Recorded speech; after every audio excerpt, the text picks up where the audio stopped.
And he began again to teach by the seaside, and there was gathered unto him a great multitude, so that he entered into a ship, and sat in the sea. And the whole multitude was by the sea on the land.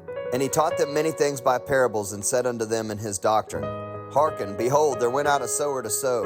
And it came to pass, as he sowed, some fell by the wayside, and the fowls of the air came and devoured it up. And some fell on stony ground, where it had not much earth, and immediately it sprang up, because it had no depth of earth. But when the sun was up, it was scorched, and because it had no root, it withered away. And some fell among thorns, and the thorns grew up and choked it, and it yielded no fruit. And other fell on good ground, and it did yield fruit that sprang up and increased, and brought forth some 30, and some 60, and some 100. And he said unto them, He that hath ears to hear, let him hear.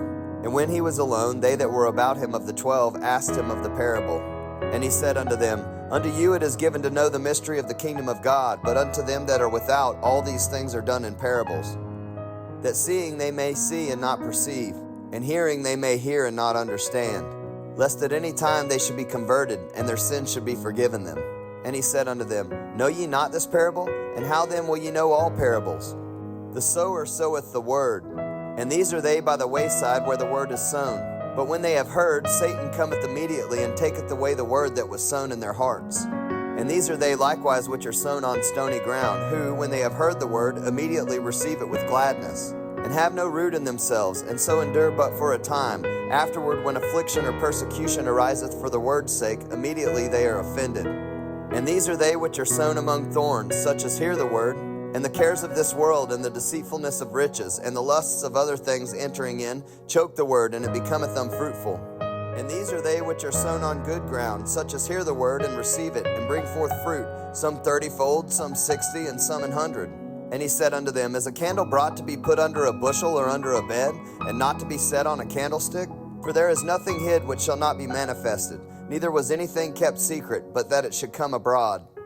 If any man have ears to hear, let him hear.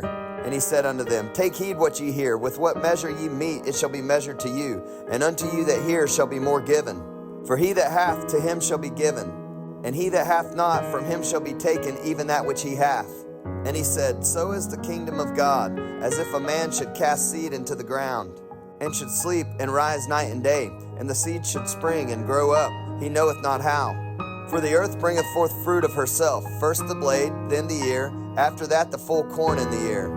But when the fruit is brought forth, immediately he putteth in the sickle, because the harvest is come.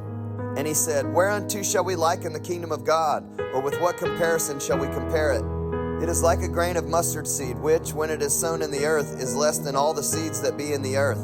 But when it is sown, it groweth up, and becometh greater than all herbs, and shooteth out great branches, so that the fowls of the air may lodge under the shadow of it. And with many such parables spake he the word unto them, as they were able to hear it. But without a parable spake he not unto them. And when they were alone, he expounded all things to his disciples.